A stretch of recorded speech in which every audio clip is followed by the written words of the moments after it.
आज हम आपको सच्ची घटना सुनाने जा रहे हैं, सुनकर आप भाव विभोर हो जाओगे। घटना 40 वर्ष पूर्व की है। वृंदावन की गली में एक संत घूमते थे। उन्हें देखकर सब लोग कहते थे, जज साहब आ रहे हैं। एक अन्य संत ने पूछने पर बताया कि ये पहले जज ही थे। दक्षिण भारत के एक शहर में जज के पद पर सेवारत थे। उसी शहर के पास के किसी गांव में अत्यंत सरल स्वभाव का एक केवट रहता था।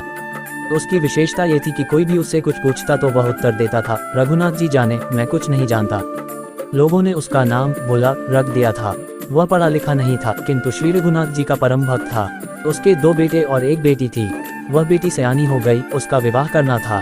बेटों ने कहा, पिताजी गांव के सेठ जी से रुपया उधार ले लें ताकि विवाह कर सकें। भोला ने सेठ जी से 200 रुपये उधार लिए, ब्याज तय हो गया। बेटी का विवाह कर दिया गया। बेटी को ससुराल विदा करने के बाद भोला गांव के रघुनाथ जी के मंदिर में आकर वहीं रहने लगा। झाड़ू लगाना, साफ सफाई करना तथा पुजारी द्वारा जो भी मंदिर का काम बताया जाए उसे प्रभु का काम मानकर तन्मयता पूर्वक करना, वही सोना आदि उसकी दिनचर्या थी। सदैव वहां रहते हुए उसका ये भाव रहता था, जाऊं कहां तजी चरण तुम्हारे। रघुनाथ जी के दर्शन करता, आरती लेता और समर्पित भाव से सेवा करता। पुजारी भी उससे बहुत प्रसन्न थे। बेटों ने कमाई करके धनराशि लाकर पिताजी को दे दी कि सेठ जी का ऋण ब्याज सहित चुका दें। भोला सेठ जी के पास गया और ब्याज सहित सारी ऋण की राशि चुका दी। सेठ जी ने ब्याज सहित प्राप्त राशि की रसीद उसे दे दी। सेठ जी ने कहा, इसे देख लो, पढ़ लो, इसमें क्या लिखा है। भोला बोला, मैं क्या जानूं, रघुनाथ जी जाने। सेठ जी समझ गए कि ये पढ़ा लिखा नहीं है। सेठ जी ने उससे रसीद ले ली। उनके मन में बेईमानी आई। सेठ जी बोले, जरा मेरे लिए पानी ले आ।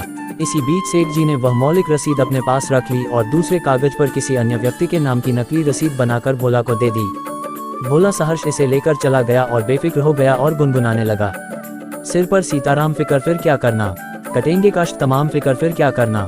कुछ दिनों बाद सेठ जी ने रुपया वसूल करने के लिए न्यायालय में मुकदमा दायर कर दिया। न्यायालय से जज ने नोटिस भेजा। भोला को बुलाया गया और जज ने भोला से पूछा कि तुमने सेठ जी का रुपया चुका दिया। भोला बोला, हाँ साहब। जज बोले की रसीद है। भोला ने सेठ जी का दिया हुआ वह कागज दिखाया। कागज देखकर जज बोले कि इसमें तो रुपया चुकाने की बात ही नहीं है, ये तो और किसी का कागज है। भोला जज के समक्ष रोने लगा और बोला कि ब्याज सहित सारी रकम मैंने चुका दी। जज ने पूछा, क्या सेठ जी और तुम्हारे बीच कोई आदमी था जिसके सामने रुपए दिए थे। भोला बोला, हाँ रघुनाथ जी थे। जज समझे कि गांव का ही कोई व्यक्ति होगा। उन्होंने भोला से कहा, अभी तो तुम घर जाओ, जब हम बुलाएं तब आना। जज ने सेठ जी तथा भोला को नोटिस भेज दी। रघुनाथ जी के नाम की भी नोटिस भेज दी। चपरासी को गांव में रघुनाथ जी नाम के किसी भी आदमी का पता नहीं चला। लोगों से पूछता रहा। किसी ने बताया कि यहाँ रघुनाथ जी का मंदिर है। चपरासी मंदिर में गया, वहाँ तो पुजारी थे। उनको नोटिस दे दी। पुजारी ने पढ़ा तो आश्चर्यचकित रह गए। वे मन ही मन कहने लगे, प्रभु अभी तक आपके लिए वस्त्र, आभूषण, प्रसाद आदि आते रहे, आज नोटिस आ गई, इसे भी स्वीकार करें और अपने केवट भक्त की गवाही दें जिसे एकमात्र आपका ही भरोसा है। पुजारी ने भोला से पूछा, तुमने रघुनाथ जी का नाम क्यों लिखा दिया। भोला क्या उत्तर देता। अब रघुनाथ जी जाने ऐसा ही सोचता। कोई भी काम करे तो रघुनाथ जी की ओर देखे। पक्का भरोसा था उसे। वह गुनगुनाता था, हरि बिनु संकट कौन निवारे, साधनहीन हूँ मैं जाऊँ किसके द्वारे। जाएगी लाज तुम्हारी, नाक मेरो कहा बिगड़ेगो, तेरो ही आसरो, मेरी हंसी नहीं तेरी हंसी है, जाएगी लाज तुम्हारी शून्य। पुजारी ने एक दिन पहले भोला को घर भेज दिया कि कल पेशी है, तैयारी करो और समय पर पहुंच जाना। फिर पुजारी ने दूसरे दिन जल्दी उठकर भगवान रघुनाथ जी को स्नान कराया, नए वस्त्र पहनाए, भोग लगाया और कहा, आज आपको कोर्ट में जाना है। भोला को आपका ही भरोसा है, जाना जरूर भगवान, उसका आपके सिवा कोई नहीं है। दूसरे दिन कोर्ट में भोला पहुंचा। जज ने पूछा, तुम्हारे गवाह रघुनाथ जी कहाँ हैं। भोला बोला, वे तो सब जगह रहते हैं, आते ही होंगे। जज के कहने पर रघुनाथ जी हाजिर हों। इस प्रकार 3 बार चपरासी ने कोर्ट में आवाज लगाई।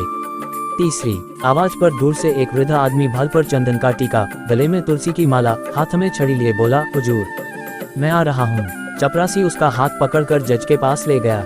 जज ने पूछा, क्या आपके सामने सेठ जी को रुपये चुकाए गए। सर्वांतर्यामी रघुनाथ जी बोले, हाँ सेठ जी ने असली रसीद अलमारी में रखे रजिस्टर में छिपा दी है, उसे घर से मंगवाइए और सेठ जी को यहीं रखिए। चपरासी को सेठ जी के घर भेजा गया। रजिस्टर लाया गया, उसमें असली रसीद मिली। जज ने देखी, सेठ जी को गिरफ्तार कर लिया और केवट भोला को बरी कर दिया। गवाही देने वाले चले गए। अपने चेम्बर में जज ने भोला को बुलाकर पूछा, ये रघुनाथ जी कहाँ रहते हैं। भोला कहने लगा, वहीं रहते हैं जहाँ मैं रहता हूँ। जज बोले, तुम कहाँ रहते हो।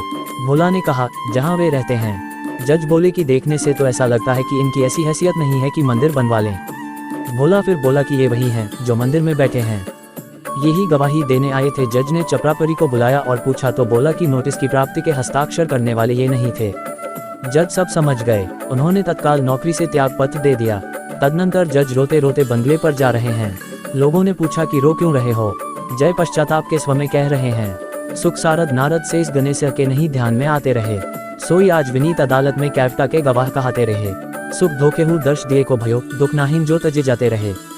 कुर्सी पे बना जज बैठा रहा। जगदीश खड़े समझाते रहे। जज साधुवेश धारण कर वृंदावन चले गए। वे कभी मंदिर के अंदर नहीं जाते थे, बाहर ही विचरण करते रहते और ब्रज की धूल सिर पर चढ़ाते रहते।